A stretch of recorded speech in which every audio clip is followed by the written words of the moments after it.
प्रकाशित वाक्य का 22 अध्याय और 10 वचन से पढ़ेंगे। फिर उसने मुझसे कहा, इस पुस्तक की भविष्यवाणी की बातों को बंद मत कर, क्योंकि समय निकट है। जो अन्याय करता है वह अन्याय ही करता रहे, और जो मलिन है वह मलिन बना रहे, और जो धर्मी है वह धर्मी बना रहे, और जो पवित्र है वह पवित्र बना रहे। देख, मैं शीघ्र आने वाला हूँ, और हर एक के काम के अनुसार बदला देने के लिए प्रतिफल मेरे पास है। मैं अल्फा और ओमेगा, पहला और पिछला, आदि और अंत हूँ। धन्य वे हैं जो अपने वस्त्र धो लेते हैं, क्योंकि उन्हें जीवन के पेड़ के पास आने का अधिकार मिलेगा, और वे फाटकों से होकर नगर में प्रवेश करेंगे। पर कुत्ते और टोहने और व्यभिचारी और हत्यारे और मूर्ति पूजक और हर एक झूठ का चाहने वाला और गढ़ने वाला बाहर रहेगा। मुझ यीशु ने अपने स्वर्गदूत को इसलिए भेजा कि तुम्हारे आगे कलीसियाओं के विषय में इन बातों की गवाही दे। मैं दाऊद का मूल और वंश और भोर का चमकता हुआ तारा हूँ, और आत्मा और दुल्हन दोनों कहती है आ, और सुनने वाला भी कहे कि आ। और जो प्यासा हो वह आए, और जो कोई चाहे वह जीवन का जल सेंत में ले। मैं हर एक को जो इस पुस्तक की भविष्यवाणी की बातें सुनता है गवाही देता हूँ कि यदि कोई मनुष्य इन बातों में कुछ बढ़ाए तो परमेश्वर उन विपत्तियों को जो इस पुस्तक में लिखी है उस पर बढ़ाएगा। और यदि कोई इस भविष्यवाणी की पुस्तक की बातों में से कुछ निकाल डाले तो परमेश्वर उस जीवन के पेड़ और पवित्र नगर में से जिसकी चर्चा इस पुस्तक में है उसका भाग निकाल देगा। जो इन बातों की गवाही देता है वह यह कहता है, हाँ, शीघ्र आने वाला हूँ। आमीन। हे प्रभु यीशु आ। प्रभु यीशु का अनुग्रह पवित्र लोगों के साथ रहे। आमीन। हम लोगों को यहाँ पे क्या मालूम पड़ रहा है? ये 2 वचन जो 2 अध्याय में से हमने पढ़ा, प्रकाशित वाक्य का 12 और अभी प्रकाशित वाक्य का 22, प्रभु यीशु मसीह का आने का समय हम लोगों को सब बोल रहे हैं कि ये नज़दीक का समय है। ओके, लेकिन हमारे पास परमेश्वर ने क्या दिया है वो इम्पोर्टेंट है। हमको परमेश्वर ने ये एक एक्टिविटी दिया है।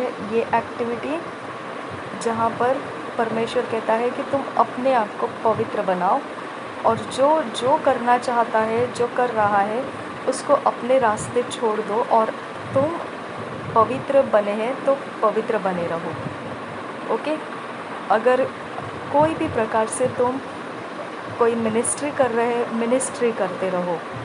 ओके, मतलब अपने काम के अंदर जो परमेश्वर ने हमारे हाथों में जिम्मेदारियां दी है उसके अलावा और चिंताओं के पीछे नहीं जाना है, और प्रकार के कोई अवस्थाओं के बोझ में नहीं जाना है। हमको परमेश्वर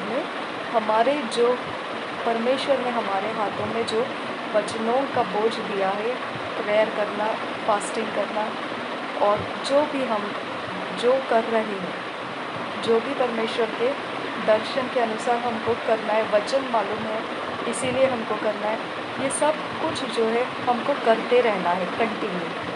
ओके, और अनसीजिंग ये करना है, बिना रुके ये करना है हमको।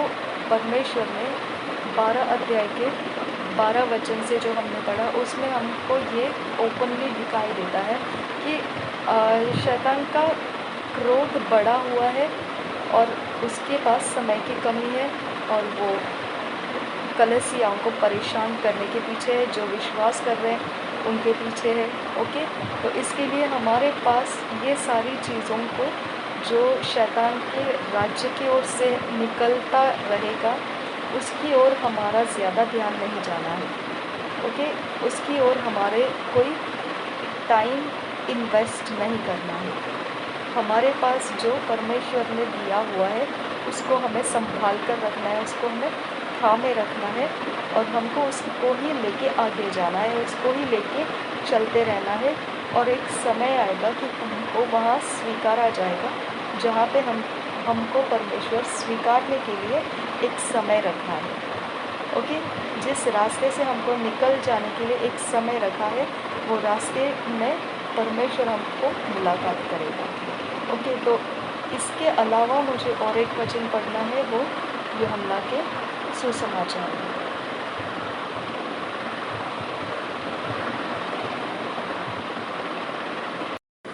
यूहन्ना का सुसमाचार उसका 11 अध्याय और उसके 7 वचन से पढ़ेंगे। फिर इसके बाद उसने चेलों से कहा कि आओ हम फिर यहूदिया को चले। 8 वचन, चेलों ने उससे कहा, हे रब्बी, अभी तो यहूदी तुझे पत्थरवाह करना चाहते थे और क्या तू फिर भी वहीं जाता है? यीशु ने उत्तर दिया, क्या दिन के 12 घंटे नहीं होते? यदि कोई दिन को चले तो ठोकर नहीं खाता है, क्योंकि इस जगत का उजियाला देखता है।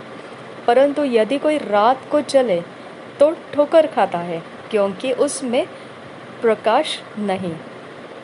यहाँ पे अभी आपको ध्यान देना है। उसने ये बातें कही और इसके बाद उनसे कहने लगा कि हमारा मित्र लाजर सो गया है, परंतु मैं उसे जगाने जाता हूँ। तब चेलों ने उससे कहा, हे प्रभु, यदि वह सो गया है तो जग जाएगा, बच जाएगा। यीशु ने तो उसकी मृत्यु के विषय में कहा था, परंतु वे समझे कि उसने नींद से सो जाने के विषय में कहा। तो 13 वचन को ध्यान से सुनो और प्लस 9 वचन को बहुत ध्यान से सुनो। क्या लिखा है 13 वचन? यीशु ने तो उसकी मृत्यु के विषय में कहा था। ओके, तो आज के सिचुएशन के बारे में भी, आज जो है दुनिया के अंदर की हालत, उसके अंदर भी यीशु जानता है वो किस विषय में हमको वचन दे रहा है। ओके, लेकिन हम उसको समझना चाहिए। हमारे पास वो एबिलिटी परमेश्वर देना चाहिए, अनुग्रह देना चाहिए कि यीशु जो विषय में बोल रहा है वो हम समझ सकें। ओके, नहीं तो हम सीधे अपने शारीरिक ज्ञान बुद्धि के अनुसार यीशु के शब्दों को उठा के चलेंगे। ऐसा नहीं, हमारे पास परमेश्वर का जो विशेष परमेश्वर का आवाज़ हमको मिलता है, वो एक विषय है, वो एक विषय हमको समझ लेने की बहुत भारी ज़रूरत है इस समय के अंदर। इस समय के अंदर हमको ज़्यादा नहीं, जो परमेश्वर हमको देना चाहता है वो शब्दों को, वो विषयों को समझने की हमको ज़रूरत है। ओके, क्या लिखा है यहाँ पर 11 वचन? उसने ये बातें कही और 10 वचन, परंतु यदि कोई रात को चले तो ठोकर खाता है, क्योंकि उसमें प्रकाश नहीं। और 9 वचन, यीशु ने उत्तर दिया, क्या दिन के 12 घंटे नहीं होते? यानी एक टाइम दिया है परमेश्वर ने, विपत्ति का एक टाइम है। ओके, आराम से चलने का एक टाइम है। सबोपदेशक में लिखा हुआ है ऐसा।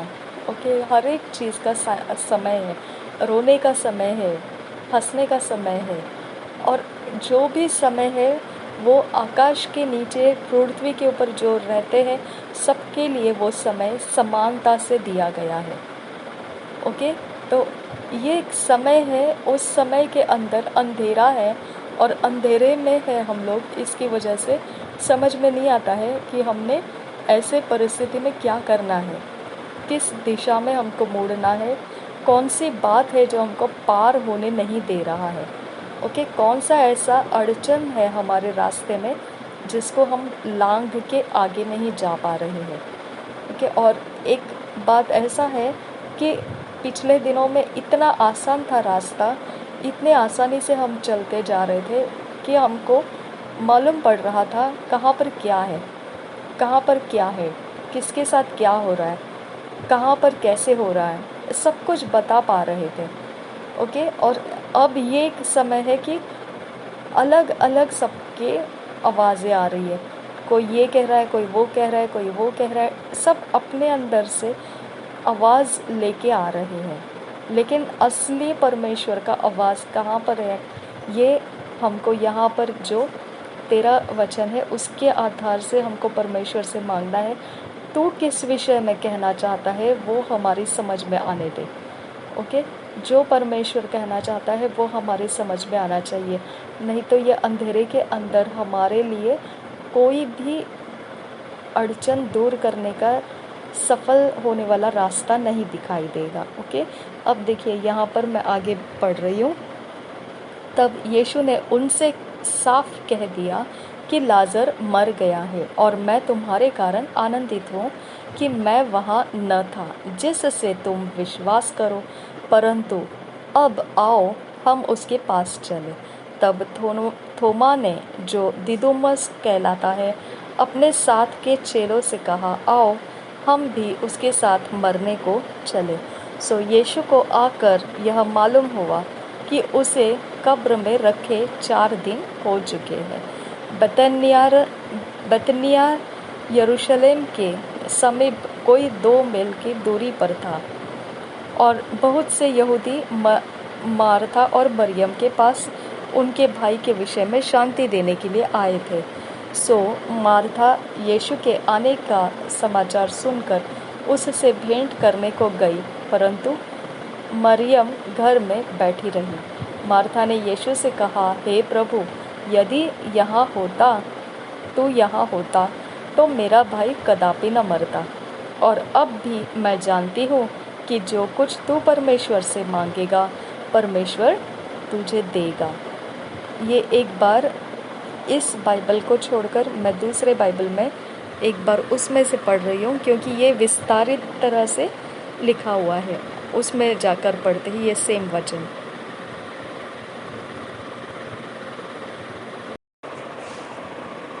यहाँ 21 वचन से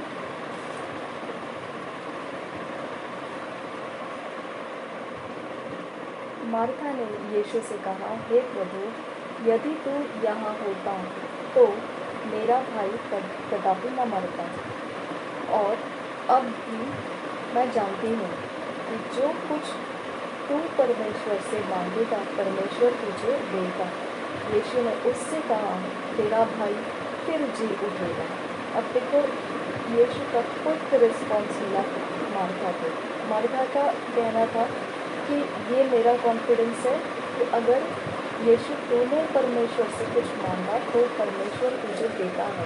इसके लिए तू अगर चाहता यहाँ पर होता तो तू परमेश्वर से मांग लेता और तू मेरे भाई को जिंदा रखता। ओके, और अब यहाँ पे दूसरा आगे वचन कैसा लिखा है, और अब भी मैं जानती हूँ कि जो कुछ तू परमेश्वर से मांगेगा परमेश्वर तुझे देगा। यीशु ने उससे कहा, तेरा भाई फिर जी उठेगा। अब ये विश्वास के आधार से जैसा मार्था एक्सप्लेन कर रही थी, ओके, जैसा मार्था बोल रही थी, जैसे दाऊद के बारे में जैसा हमने देखा कि गोलियत को मारने से पहले उसके शब्दों में क्या था। ओके, जो शद्रक मेशक अबेदनगो के समय में उनके शब्द क्या थे। ओके, हर एक इंसान के शब्द के आधार से ही कुछ तो मूवमेंट हो जाता है। ओके, स्वर्ग के राज्य में से कुछ तो रिलीज होता है हमारे लिए। तो हमारे वर्ड्स हमारे मिरेकल्स को लेकर आता है।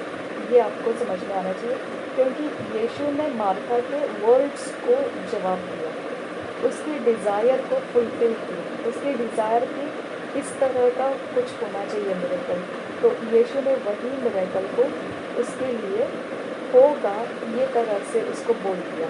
उठेगा ऐसा नहीं बोला है, ये नहीं, वो उठ चुका है। उसने बोला उठेगा, यानी वो प्रोफेसी में बता रहा है कि उठेगा। ओके, तो हम जब आज की कंडीशन में है, आज के समय में चल रहे हैं, तो हमारे पास शब्द कौन से हैं।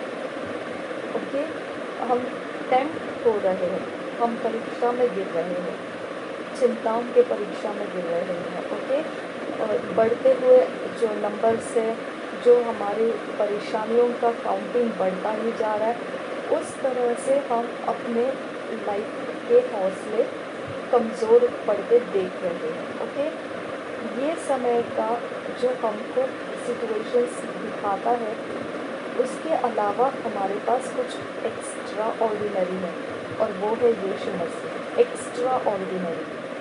ओके, अब यहाँ पे हम यीशु मसीह को किस तरह से जानते हैं, वो तरह का हमारे पास मिरेकल्स पहुँचने का प्रभु यीशु मसीह बंदोबस्त करता है। कि हमारे शब्द के आधार प्रभु यीशु लेता है, और उसके अनुसार हमारी हार्ट डिज़ायर क्यों वो शब्दों को लेकर आ रही है, वो हार्ट डिज़ायर को वो पूरा करने की प्रॉमिस कर रहा है।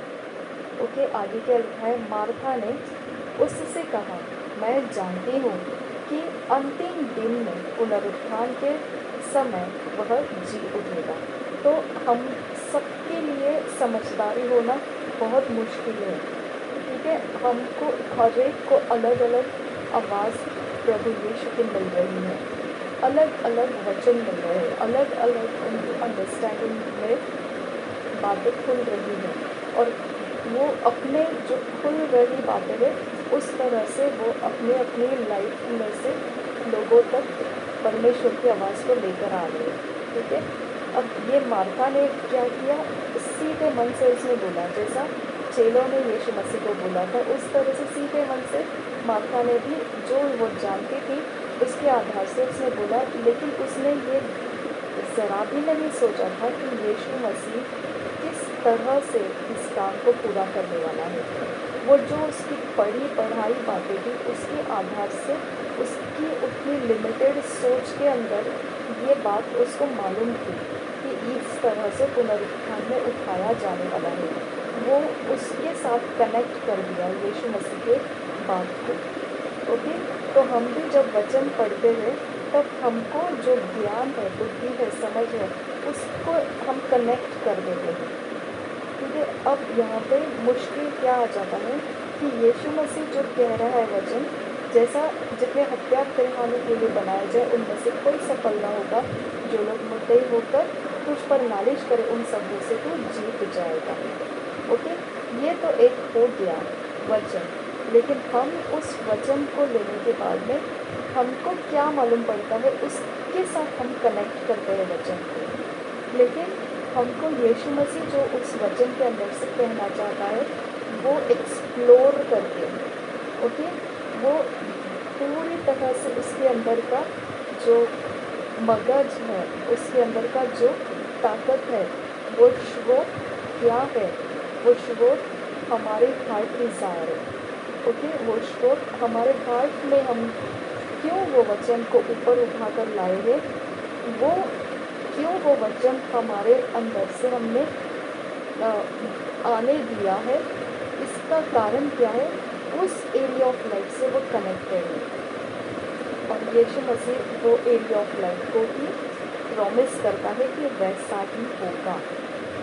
ओके, जैसा हमारे हार्ट के अंदर है, लेकिन हम उस हार्ट के अंदर जो है वो नहीं बोल रहे, हम क्या बोल रहे हैं कि ये वचन इस तरह से बात कर रहा है, लेकिन हमारे हार्ट के अंदर क्या है? इस तरह से है कि ये वचन हमारे लिए काम कर जाए। तो यीशु मसीह बोलता है वैसा ही होगा। ओके, तो असंभव लगता है जब यीशु मसीह ऐसा हमारे साथ बात करता है तो। ओके, ये मार्था ने भी वैसे ही बोला कि हाँ बराबर है, लेकिन वो तू जो सिखाया है उसके साथ मैं ये वचन को कनेक्ट करती हूँ, ये वचन वैसा ही होगा। ओके, लेकिन यीशु ने उससे कहा 25 वचन, यीशु ने उससे कहा पुनरुत्थान और जीवन मैं ही हूँ, और जो कोई मुझ पर विश्वास करता है वह यदि मर भी जाए तो भी जिएगा। ओके, अब ये मार्था ने उसी के बारे में बोला था कि बराबर है तू जो कह रहा है, तो तू जो कह रहा है वो बराबर है, वो पुनरुत्थान के समय में जी उठेगा। ओके, तो हम भी यही बोलते हैं, कि हाँ, यीशु मसीह तेरा वचन तो कहता है कि ये संकट टल जाएगा, तेरा वचन तो कहता है ये समय बीत जाएगा, लेकिन वो वचन में है, ओके, वो वचन में है, वो होगा, वो होगा और वो वचन में है। और इसके बारे में हम ज़्यादा गहराई में अलग से दिशाओं में यीशु मसीह का हार्ट की तरफ निशाना है, ये नहीं समझ पाते हैं, ओके। वो हमारे बोलने की तरफ नहीं जाता है, बोलने के पीछे हमारे हार्ट के अंदर क्या है उसके पास हो जाता है, ओके। अब यहाँ पे वो क्या बोलता है, पुनरुत्थान और जीवन मैं ही हूँ, यानी हमारे लिए मार्ग सत्य जीवन यीशु है, पुनरुत्थान यीशु है, हमारे लिए सब में सब कुछ यीशु है। हम और कोई आधार नहीं रखते हैं, हमारे लिए कोई आश्रय स्थान नहीं है, हम पूरी तरह से उसके ऊपर टेक लिए हुए हैं, ओके, पूरी तरह से उसके ऊपर हम डिपेंड हैं, ओके। हम 1 मिनट के लिए भी अपने आप के नहीं रहते हैं, हम 1 सेकेंड के लिए भी अपने आप के लिए नहीं हो पाते हैं, क्योंकि हम तुरंत यीशु यीशु यीशु पुकारने लगते हैं, ओके। तो हमारे लिए यीशु कहता है कि ये एरिया ऑफ लाइफ जो है यही आपका सक्सेस का कारण बनेगा, ओके। यही एरिया ऑफ लाइफ है कि ये वचन आपके लिए पूरा हो जाएगा, आपके हार्ट डिज़ायर को वो पूरा करेगा यही तरह से, ओके, क्योंकि वो पूरा करने वाला प्रभु यीशु है, क्योंकि हमारे हार्ट डिज़ायर के सारी प्रोविशन देने वाला प्रभु यीशु है, हमारे हार्ट डिज़ायर के मैटर्स को समझने वाला प्रभु यीशु है, ओके। तो हम जब भी ये वचन को अब उठा रहे हैं तो इसके वक्त में हमेशा याद रखो कि हम क्यों उठा रहे हैं वचन को, हमारा हार्ट कनेक्टेड है उसके साथ, लेकिन हम अपने हार्ट को नहीं बोल रहे हैं, हम वचन को बोल रहे हैं। अब ये वचन के नीचे हमारे हार्ट के अंदर क्या है ये हम नहीं बोल रहे हैं, लेकिन वचन को हम बोल के दिखा रहे हैं, है ना। तो हमारे हार्ट के अंदर जो है उसके ऊपर यीशु कहता है वो बात तेरा पूरा होने वाला है, ओके। ये वचन क्या कहता है, और जो कोई जीवित जीवित जीवित है और मुझ पर विश्वास करता है वह अनंत काल तक ना मरेगा। क्या तू इस बात पर विश्वास करती है? उसने उससे कहा, हाँ हे प्रभु, मैं विश्वास करती हूँ कि परमेश्वर का पुत्र मसीह जो जगत में आने वाला था वह तू ही है, ओके। तो प्रभु यीशु कहता है कि जो तू अपने हार्ट के अंदर देख के रखा है उस बारे में तू सोच, क्या तुझे लगता है कि वो मैं पूरा कर सकता हूँ? अगर हाँ तो फिर वैसा ही होगा, ओके। अब आगे देखो, यह कहकर वह चली गई और अपनी बहन मरियम को बुलाकर चुपके से कहा, गुरु यही है और तुझे बुलाता है। यह सुनते ही वह तुरंत उठकर उसके पास आई। यीशु अपने गांव में नहीं पहुंचा था, परंतु उसी स्थान में अभी गांव में नहीं पहुंचा था, परंतु उसी स्थान में था जहां मार्था ने उससे भेंट की थी। तब जो यहूदी उसके साथ घर में थे और शांति दे रहे थे, यह देखकर कि मरियम तुरंत उठ के बाहर गई है, यह समझे कि वह कब्र पर रोने को जाती है, तो उसके पीछे हो लिए। जब मरियम यहाँ पहुंची जहाँ यीशु था, तो उसे देखते ही उसके पांवों पर गिर पड़ी और कहा, हे प्रभु, यदि तू वहाँ होता तो मेरा भाई न मरता। जब यीशु ने उसको और उन यहूदियों को जो उसके साथ आए थे रोते हुए देखा, तो आत्मा में बहुत ही उदास और व्याकुल हुआ। और कहा, तुमने उसे कहाँ रखा है? उन्होंने उससे कहा, हे प्रभु, चल कर देख ले। यीशु रोया। तब यहूदी कहने लगे, देखो वह उससे कितना प्रेम रखता था। अब यहाँ पे भी मिसअंडरस्टैंडिंग किया चेलों ने, ओके, यहूदियों ने, सॉरी। तो हमारे सोच समझ के अनुसार नहीं है ये, वो उसका कारण अलग है, लेकिन हम उसको अपने इंटेलेक्चुअल के साथ जोड़ देते हैं। अब 37 वचन, परंतु उनमें से कुछ ने कहा, क्या यह जिसने अंधे की आंखें खोली यह भी न कर सका कि यह मनुष्य न मरता? यीशु मन में फिर बहुत ही उदास होकर कब्र पर आया। तो अब 37 वचन को भी ध्यान से देखो, क्या है कि लोग चमत्कार करने वाले हर एक दास को जानते हैं, प्रार्थना करने वाले हर एक वीर को जानते हैं, और उनकी वो जो रिजल्ट्स है उसको जानते हैं, लेकिन दोष में वो कैसे बोलेंगे? क्या ये इतना भी नहीं कर पाए जो अब के समय के लिए ज़रूरत है? क्या इतना भी नहीं कर पाए? ओके, तो यीशु मसीह देखो आगे क्या कर रहा है। 38 से, यीशु मन में फिर बहुत ही उदास होकर कब्र पर आया। वह एक गुफा थी और एक पत्थर उस पर रखा था। यीशु ने कहा, पत्थर हटाओ। उस मरे हुए की बहन मार्था उससे कहने लगी, हे प्रभु, उसमें से अब तो दुर्गंध आती है, क्योंकि उसे मरे 4 दिन हो चुके हैं। यीशु ने उससे कहा, क्या मैंने तुझसे नहीं कहा था कि यदि तू विश्वास करेगी तो परमेश्वर की महिमा को देखेगी? तब उन्होंने उस पत्थर को हटाया।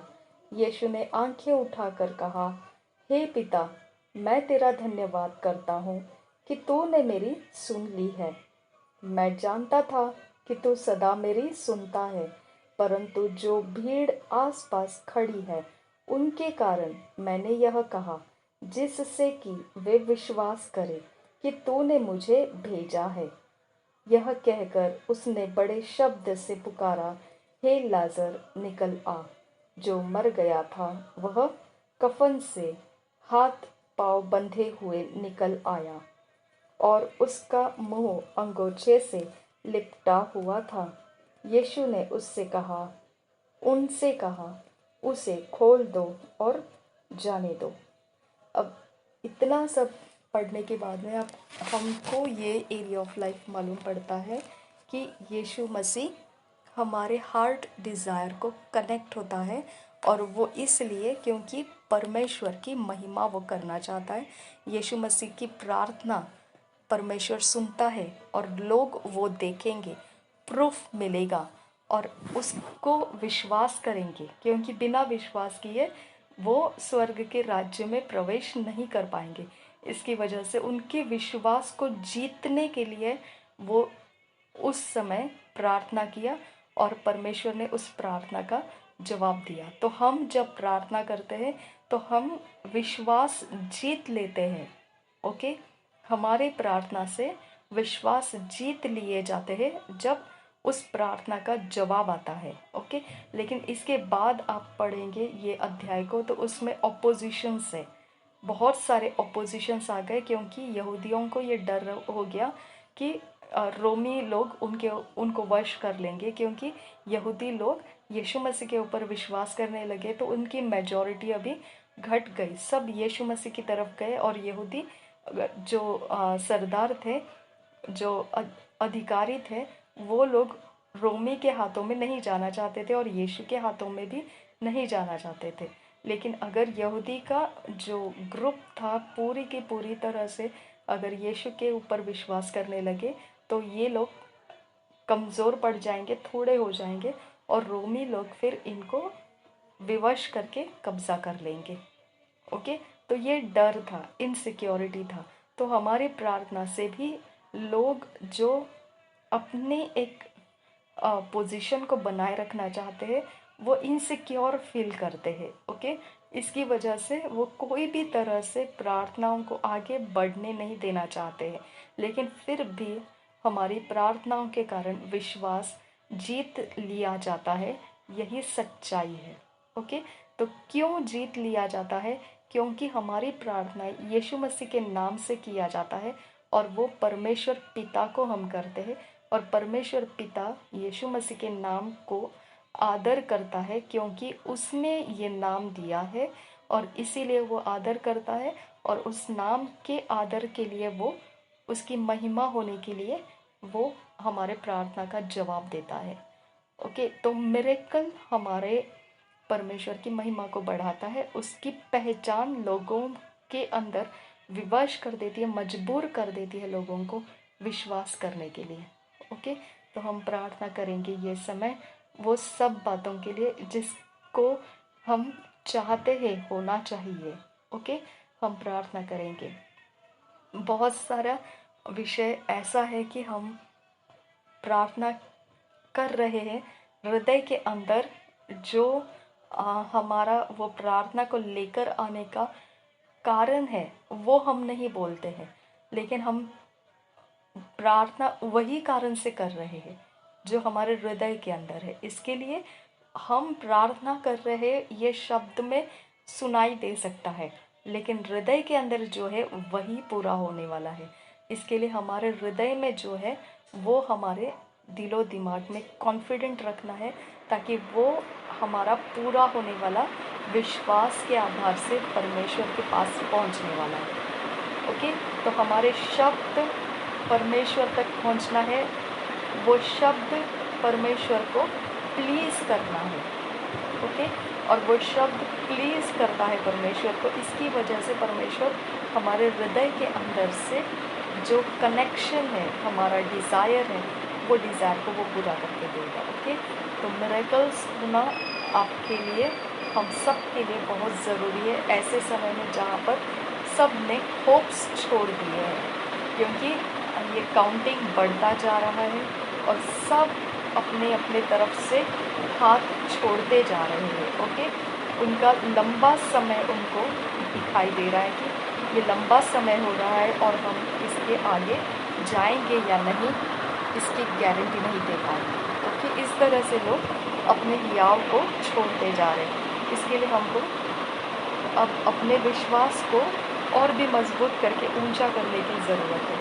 हर एक प्रेयर हम जब करेंगे, ये बात को हमारे दिमाग में पक्का रखना है किस तरह से ये वचन के अंदर लिखा है हमारे लिए, वो वचन के आधार से ही सब प्रार्थनाएं हम करते जा रहे हैं। ठीक है, और रबा खाला रहा सी हम को बोलो खुल रहा सा।